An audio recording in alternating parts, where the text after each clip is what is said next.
ఓం నమః శివాయ.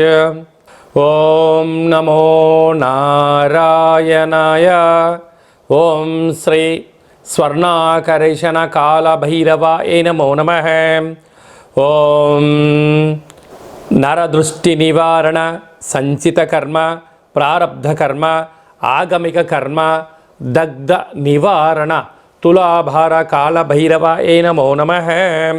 ఓం కాళకాలాయ విద్మహే కాళాతీతాయ ధీమహి తన్నో శ్రీ స్వర్ణాకర్షణ కాళభైరవ ప్రచోదయాతు.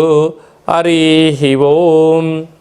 మా ఛానల్కి స్వాగతం. చూస్తున్న వీక్షకులకు ప్రేక్షకులకు ప్రియ కాళభైరవ భగవద్బంధులకి స్వాగతం పలుకుతూ మమ్మల్ని ఎంతగానో ఆదరిస్తూ ఉండబడినటువంటి ప్రియ సోదర సోదరీమణులకు, ఆధ్యాత్మిక వ్యక్తులకు, జ్యోతిష్య అభిమానులకు, సనాతన ధర్మ సంరక్షకులకు అందరికీ కూడా కార్తీక మాస అమావాస్య శనివారం ఆదివారంతో కూడుకున్న అమావాస్య సందర్భంగా ఎలాంటి విధి విధానాలు పాటించాలో ఈ వీడియోలో సవివరంగా సంపూర్ణంగా తెలుసుకుందాం. 16/11/2024 నుండి 30/11/2024 వరకు పుట్టినటువంటి వారందరికీ కూడా ముందస్తుగా జన్మదిన శుభాకాంక్షలు. గతంలో వివాహం చేసుకున్న వారికి వివాహ వార్షికోత్సవ శుభాకాంక్షలు. ప్రధానంగా మీరు ఈ వీడియో చూస్తున్నారు అన్నట్లయితేనే ఆ కాళభైరవ స్వామికి ఆజ్ఞ ఆశీస్సులు మీపైన ఉన్నాయని చెప్పి గమనించాలి. వీడియో ప్రారంభం నుంచి చివరిదాకా విన్నట్లయితే మీ అష్ట కష్టాలన్నీ కూడా తొలగిపోయి ఐశ్వర్యానికి స్వాగతం పలుకుతారు అని చెప్పి కూడా గమనించాలి. ద్వాదశ రాశుల్లో గ్రహ గమనాన్ని ఒకసారి వీక్షింపచేద్దాం. వృషభ రాశిలో గురుచంద్రుల కళయిక గజకేసరి యోగంతో ప్రారంభమవడం, కర్కాటక రాశిలో కుజ భగవానుడు నీచభంగ సంచార స్థితి, కన్యరాశిలో కేతు సంచార స్థితి, వృశ్చిక రాశిలో రవి బుధ సంచార స్థితి, బుధాదిత్య రాజయోగము, ధనుసు రాశిలో శుక్ర భగవానుడు సంచార స్థితి, కుంభరాశిలో శని భగవానుడు వక్రగమన స్వక్షేత్ర సంచార స్థితి, మీనరాశిలో రాహు సంచార స్థితితో ద్వాదశ రాశుల్లో గ్రహ గమనాలు ఈ విధంగా ఉన్నాయి. సింహరాశి వారు కార్తీక మాస బహుళాష్టమి ఆదివారం అమావాస్య రోజున ఎలాంటి విధులను పాటించాలో ఈ వీడియోలో సవివరంగా సంపూర్ణంగా తెలుసుకుందాం. సింహరాశిలో ఏ నక్షత్రాలు వస్తాయనగా మఖా నక్షత్రంలోని 4 పాదాలు, పుబ్బా నక్షత్రంలోని 4 పాదాలు, ఉత్తరా నక్షత్రంలోని 1 పాదం కలిపితే సింహరాశి. చాలామందికి పుట్టినటువంటి కాల సమయంలో డేటా బర్త్లు లేనటువంటి వారికి పేరు యొక్క మొదటి అక్షరాన్ని అనుసరిస్తూ ఆ రాశిని తెలుసుకునే ప్రయత్నం చేద్దాం.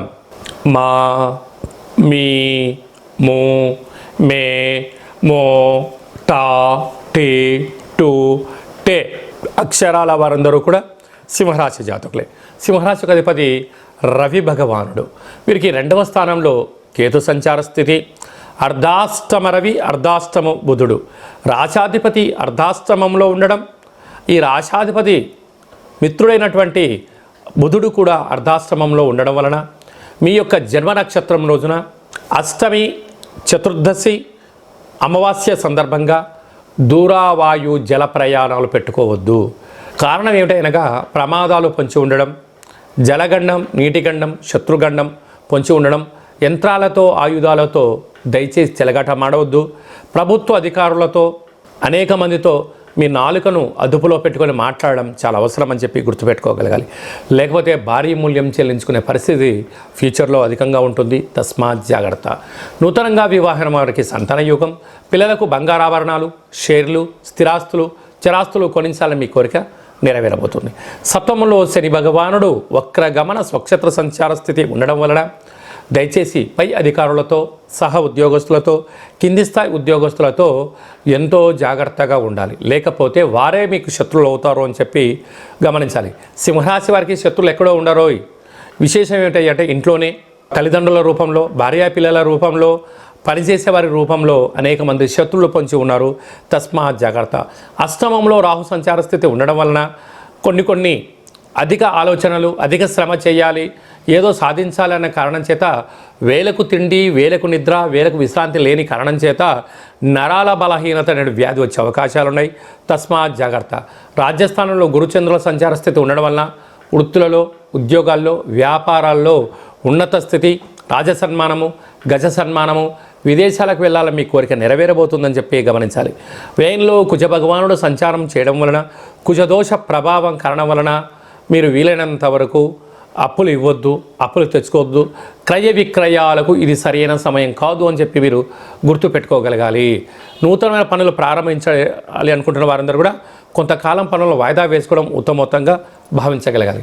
కనుక ఈ అష్టమి రోజున, ఈ ఆదివారం అమావాస్య సందర్భంగా ఒక ఎరుపు క్లాతులో నవధాన్యాలను ఏర్పాటు చేసి అందులో ఈ యొక్క వెన్నతో కలిపి దీపాన్ని వెలిగించి మనసారా భగవంతుడికి పూజ చేయడము, వీటిని దానం చేయడం కానీ ప్రవహించే నీటిలో కలపడం వలన రుణ, రోగ, శత్రువులు, అంతర్గతమైన బహిర్గతమైన శత్రువులు తొలగిపోతారని చెప్పి గమనించాలి. ముఖ్యమైనటువంటి పండగల గురించి, తిథుల గురించి సవివరంగా, సంపూర్ణంగా, క్లుప్తంగా తెలుసుకుందాం. 23వ తారీఖున కార్తీక మాస బహుళ అష్టమి శనివారం రోజు సందర్భంగా కాళభైరవ స్వామివారి యొక్క స్వర్ణాకర్షణ కాళభైరవ స్వామి యొక్క ఆశీస్సుల కోసం కూష్మాండ దీపము, పూజ, దానము, సునకపు మహారాజు గారికి, పక్షులకు, పక్షిరాజు అయినటువంటి కాకిరాజు వారికి ఆహారాన్ని దానం చేయడం వలన శని దోషాలు, మృత్యు దోషాలు, అపమృత్యు దోషాలు తొలగిపోతాయని చెప్పి గమనించగలగాలి. 29వ తారీఖున మనకు మాస శివరాత్రి, 30వ తారీఖున శనివారము, అలాగే డిసెంబర్ 1వ తారీఖున ఆదివారం అమావాస్య. అంటే మాసాంతము, అంటే కార్తీక మాస పాడ్యం నుండి చివరి వరకు అందరికీ దీపం పెట్టడం కానీ, అభిషేకం చేసుకోవడం కానీ, సాలగ్రామ దానం చేయడం కానీ, దీపదానం చేయలేని పరిస్థితి కొందరికి ఉన్నప్పుడు ఈ అమావాస్య రోజున మనం చేసేటువంటి పూజ, యజ్ఞము, యాగము, అభిషేకము, దానము, మంత్ర స్మరణ వలన అద్భుతమైన యోగం కలుగుతుంది అని చెప్పి గమనించాలి. అందులో శనివారంతో కూడుకున్న అమావాస్య, ఆదివారం అమావాస్యతో కూడుకున్నటువంటి అమావాస్య, అందులో కార్తీక అమావాస్య అవ్వడం వలన మనం ఏం చేసినా, ఏం చేయకపోయినా ఏం చేయగలగాలి అన్నట్లయితే ఇంటినల్లా శుద్ధి పెట్టుకొని, ఇంటికి మామిడాకులు, కొబ్బరాకులు అలంకరించుకొని, బిల్వదళాన్ని తీసుకువచ్చి ఇంట్లో మహాదేవుడికి మట్టితో చేసిన శివలింగానికి కానీ, ఇసుకతో చేసిన శివలింగానికి కానీ, విభూతితో చేసిన శివలింగానికి అభిషేకం చేసుకోవడము మనకు అదృష్టాన్ని, ఐశ్వర్యాన్ని కలిగిస్తుంటుంది. అనగా ఈ అమావాస్యను పోలి అమావాస్య అంటారు. అనగా మనకు ఒక 30-40 ఏళ్ళ కిందట ప్రతి ఇంట్లో కూడా పశువులు ఉండేటువంటివి, అనగా ఆవులు, బర్రెలు ఉండేటువంటి వంటిది. వీలైతే ఆవు వెన్నతో కానీ, లేకుంటే బర్రె పాలు కానీ ఒక 3 రోజుల ముందుగానే రోజు తీసుకొని చక్కగా ఆధ్యాత్మిక చింతన కలిగినటువంటి భక్తి నామస్మరణతో వేడి చేసి తోడు పెట్టి ఆ 3 రోజులు వచ్చేటువంటి ఆ మజ్జిగ పైన వచ్చేటువంటి వెన్నను తీసి మజ్జిగ కవ్వంతో చిలికి వచ్చేటువంటి వెన్నను ఈ అష్టమి రోజు కానీ, ఈ ఆదివారం అమావాస్య రోజు కానీ కొత్త వత్తితో, అంటే కొత్త పత్తితో దీపం పెట్టడం వలన సంపూర్ణమైనటువంటి భగవంతుడి యొక్క ఆశీస్సులు ఉంటాయని చెప్పి గమనించాలి. ఎందుకనగా మనము పాలను పంచామృతంగా ఏర్పాటు చేసుకొని మహాదేవుడికి రుద్రాభిషేకం చేసుకుంటూ ఉంటాం. పాలు కేవలం ఒక పూట మాత్రమే నిల్వ ఉంటాయి. వేడి చేస్తే 2వ రోజు దాకా మాత్రమే ఉంటాయి. అదే పాలల్లో కొద్దిపాటి తోడు వేస్తే ఒక 2 రోజుల వరకు నిల్వ ఉంటుంది. ఆ తోడుపైన వచ్చే మిగడం తీసి చిలికి వెన్న తీసినట్టయితే మాసాంతం వరకు చాలా బాగుంటుంది. అదే వెన్నను వేడి చేయిస్తే మినిమం ఒక 11 సంవత్సరాలు నిల్వ ఉండడం జరుగుతుందని గమనించాలి. కనుక అలాంటి వెన్నతో దీపం పెట్టడం వలన పుష్కర కాలంలో, అంటే గతంలో 11 ఏళ్ళ నుంచి మనం బాధపడుతున్న వారందరికీ కూడా దోషం తొలగి రాబోయే 12 ఏళ్ళ వరకు ఐశ్వర్యము మన అందరి సొంతమవుతుందని చెప్పి గమనించాలి. కనుక ఈ యొక్క విధి విధానం పాటిద్దాం, మహాదేవుణ్ణి తృప్తిపరుద్దాం, పోలి అమావాస్య రోజు దీపాన్ని పెడదాం, చేసే ప్రయత్నం చేద్దాం. మీకు అలా కుదరలేదు అనుకుంటున్న వారందరూ కూడా మీ యొక్క గోత్రనామాల్ని పంపించినట్లయితే మీ పేరు పైన పాలును తీసుకొని తోడు వేసి పెరుగును చేసి చిలికించి ఆ యొక్క వెన్నతో దీపాన్ని పెట్టి మీ గోత్రనామాలతో పూజ చేసి మీకు ఇదంతా కూడా వాట్సాప్ కాల్ ద్వారా వీడియో కాల్ ద్వారా చూపించి స్వామివారి యొక్క ప్రసాదాన్ని మీకు ఇంటికి కొరియర్ చేయడం జరుగుతుంది అని చెప్పి గమనించాలి. అలాగనే ఈ యొక్క కార్తీక మాసంలో స్వర్ణాకర్షణ కాళభైరవ స్వామివారు ఉంటారు కనుక బిల్వదళంతో మహాదేవుడికి అర్చన చేసుకోవడం, విభూతితో అభిషేకం చేసుకొని ఆ విభూతిని లలాట స్థానంలో పెట్టుకోవడం వలన బ్రహ్మరాసిన వ్రాతను కూడా తొలగించుకొని మనకి ఏం కావాలో అది మనసులో అనుకోవడం వలన అద్భుతమైనటువంటి ఐశ్వర్యం, ఆనందం మన సొంతమవుతుంది. కనుక ఈ స్వర్ణాకర్షణ కాళభైరవ స్వామి యొక్క పూజా విధానము, ముడుపు, దీపం, కూష్మాండ దీపము, అభిషేక హోమ కార్యక్రమాలు చేయించాలి అనుకున్న వారందరూ ఈ కింద మనం సంప్రదించినట్లయితే మీకు వీడియో కాల్ ద్వారా పూజా కార్యక్రమం చేయించి ప్రసాదాన్ని కూడా తమరికి అందజేయడం జరుగుతుందని చెప్పి గమనించాలి. అలాగనే ఈ యొక్క పాత్రను స్వర్ణాకర్షణ కాళభైరవ స్వామి యొక్క అక్షయ పాత్ర అంటారు. అక్షయం అనగా నశించబడినటువంటిది. ఇందులో 12 రాసులను అచ్చివేసి ఉండడం జరుగుతుంటుంది.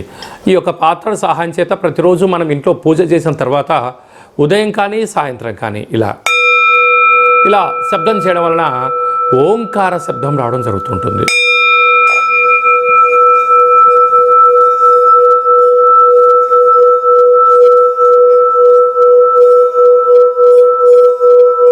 ఈ యొక్క ఓంకార శబ్దం రావడం వలన ఇంట్లో ఉండబడినటువంటి జ్యేష్ఠాదేవి బయటికి వెళ్ళిపోవడం, గ్రామంలో, రాష్ట్రంలో, దేశంలో సంచరించేటువంటి మహాలక్ష్మీదేవి అమ్మవారు గళ్ళు గళ్ళుమంటూ మన ఇంటికి రావడం జరుగుతుంటుంది. ఈ అక్షయ పాత్ర, ఓ కాళభైరవ స్వామి యొక్క పిరమిడు, డాలరు, కంకణము, ఒక 27 రకాల వస్తువులతో దిష్టి తీయించి మీకోసం ప్రత్యేకంగా పూజ చేయించి ఈ పూజా కార్యక్రమంతో కూడా వాట్సాప్ కాల్ ద్వారా మీకు వీడియో కాల్ చేయించి కొరియర్ ద్వారా తమకి అందజేయడం జరుగుతుంది. కనుక మనమందరం కూడా ఇంట్లో కాళభైరవ స్వామిని స్మరిద్దాం, అక్షయపాత్ర ఉంచుకుందాం, అష్ట కష్టాలకు స్వస్తి పలుకుదాం, అష్ట ఐశ్వర్యకి స్వాగతం పలుకుదాం, సకల దుష్టగ్రహాలు, నరదృష్టి, సకల కర్మ దోష నివారణ కలుగుతుందని చెప్పి గమనిద్దాం. స్వామివారి యొక్క అక్షయపాత్రను ఇంట్లో ఉంచుకుందాం. ఇంకనూ మనం విజయం సాధించగలగాలి అన్నట్లయితే అప్పు చేసైనా ఉప్పు తెచ్చుకొని భోజనం చేయమన్నారు. కానీ ఇప్పుడు ప్రస్తుత కాలమాన ప్రకారంగా అనేక రకాలుగా మనం అయోడిన ఉప్పని, శుద్ధి కలిగిన ఉప్పని చేస్తూ ఉంటాం. సైంధవ లవణం అంటే అదే ఇంగ్లీష్కి వచ్చే లోపల హిమాలయన్ పింక్ రాక్ సాల్ట్ అంటారు. ఈ రాక్ సాల్ట్ను, ఈ ఉప్పును దీపంగా ఏర్పాటు చేసుకొని ఆ దీపం అంటే ఒక టెంపరేచర్లో వేడి చేసి ఆ ఉప్పును గాలిలో కలపడం వల్ల ఇంట్లో ఆక్సిజన్ లెవెల్స్ పెరగడం, అంటే ఇప్పుడు అసలే మనకు చలికాలం కూడా ప్రారంభమవుతుంది కనుక ప్రధానంగా జలుబు సమస్య తగ్గడం, నెగిటివిటీ లేకుండా ఉండడం, అంటే 4 వైపులా పైన 30 అడుగుల మేరకు నెగిటివిటీ మన ఇంట్లోకి రాకుండా ఆపడం, ప్రశాంతమైన వాతావరణం కలిగి ఉండడం, అదే కాకుండా మనం ఏదైతే అనుకుంటామో దాన్ని విజయ సాధనకు ఉండబడిన అడ్డంకులు తొలగిపోతాయని చెప్పి గమనించాలి. పిల్లల చదువులు, అభివృద్ధి, ఉద్యోగము, వివాహము, సంతానము మనం ఏదైతే అనుకుంటున్నామో ఆ యొక్క ఉప్పు దీపపు కాంతి యొక్క ఆశీస్సుల వల్ల మనకు అద్భుతంగా జీవనం కలుగుతుందని చెప్పి గమనించాలి. కనుక మనం అందరము కూడా ఈ కాళభైరవ స్వామి యొక్క సైంధవ లవణ ఉప్పు దీపాన్ని ఇంట్లో పెట్టుకుందాం, కష్టాలను తొలగించుకుందాం, ఐశ్వర్యకి స్వాగతం పలుకుతామని చెప్పి గమనించాలి. అలాగే మీ వ్యక్తిగత జాతకం తెలుసుకోవాలనుకుంటున్నారా? మీ పేరు, పుట్టినటువంటి తేదీ, నెల, సంవత్సరం, సమయం రాసి మీరు వాట్సాప్లో పంపించగలిగినట్లయితే 100 సంవత్సరాల జాతకాన్ని వ్రాసి పంపించి మీరు పుట్టినప్పుడు గ్రహ గమనాలు ఎలా ఉన్నాయి, ప్రస్తుతం ఎలా ఉంటున్నాయి, రాబోయే కాలం ఎలా ఉంటున్నాయో తెలియజేయడం జరుగుతుందని చెప్పి గమనించాలి. చాలామందికి పుట్టినటువంటి కాల సమయంలో డేటా బర్త్లు లేనటువంటి వారికి మీ పేరు యొక్క మొదటి అక్షరాన్ని అనుసరిస్తూ రాశిని తెలియచేస్తూ గవ్వల ద్వారా అనగా రమణ శాస్త్రం ద్వారా భూత, భవిష్యత్, వర్తమానాన్ని తెలియజేయడం జరుగుతుందని చెప్పి గమనించాలి. కనుక అపాయింట్మెంట్ తీసుకొని సంప్రదించగలిగినట్లయితే మీ యొక్క జాతకాన్ని సంపూర్ణంగా చెప్పి మీ యొక్క గోత్రనామాలతో కాళభైరవ స్వామి దగ్గర దీపము, అలాగనే విశేషమైనటువంటి ముడుపు కట్టి మీకు వీడియో కాల్ కూడా చూపించడం జరుగుతుందని చెప్పి గమనించాలి. మీ భార్యాభర్తలు తరచుగా గొడవ పడుతున్నారా? జాతకంలో ఏమైనా దోషాలు ఉంటే ఇలా జరుగుతుంటాయి. కనుక ఎందుకు గొడవ పడుతున్నారు, ఎందుకు పోలీస్ స్టేషన్ల దాకా వెళ్తున్నారు, ఎందుకు కోర్టు సమస్యలో బాధపడుతున్నారో మీ యొక్క పేర్లలో స్వల్పమైన మార్పులు చేయడం వలన అద్భుతమైన ఆనందం కలుగుతుందని చెప్పి గమనించాలి. మీ అబ్బాయి కానీ అమ్మాయి కానీ తరచూ వివాహ ప్రయత్నం చేస్తుంటే అవ్వట్లేదా? ఎందుకు అవ్వట్లేదో, జాతకంలో ఎలాంటి యోగం ఉంది, ఎలాంటి దోషం ఉంది కూడా తెలుసుకుందాం. ఎవరికైనా కాళభైరవ మంత్ర సాధన ఎలా చేసుకోవాలి, సాధన చేయడం వల్ల ఎలాంటి ఫలితాలు ఉంటాయి అనేటువంటిది కూడా మన యొక్క దేవాలయంలో శిక్షణ ఇవ్వడం కూడా జరుగుతుందని చెప్పి గమనించాలి. అందరిపైనను శ్రీ స్వర్ణాకర్షణ కాళభైరవ స్వామి ఆశీస్సులు ఉండాలని కోరుకుంటూ ఆశీర్వచనం. నమస్తే అస్తు భగవన్ విశ్వేశ్వరాయ మహాదేవాయ త్రయంబకాయ త్రిపురాంతకాయ త్రికాగ్నికాలాయ కాలాగ్నిరుద్రాయ నీలకంఠాయ మృత్యుంజయాయ సర్వేశ్వరాయ సదాశివాయ శ్రీమన్మన్మహాదేవాయ నమో నమః. శతమానం భవతి శతాయుః పురుష సతేంద్రియ ఆయుష్యేవేంద్రియే ప్రతితిష్టతి. ధనం ధాన్యం బహుపుత్రలాభం శత సంవత్సరం దీర్ఘమాయుః. సర్వే జనా సుఖినో భవంతు, లోకా సమస్తా సుఖినో భవంతు. సర్వం శ్రీ స్వర్ణాకర్షణ కాళభైరవ దేవతార్పణమస్తు. హరి ఓం. ఈ వీడియో మీకు నచ్చినట్టయితే ఒక చిన్న లైక్ చేయండి, షేర్ చేయండి.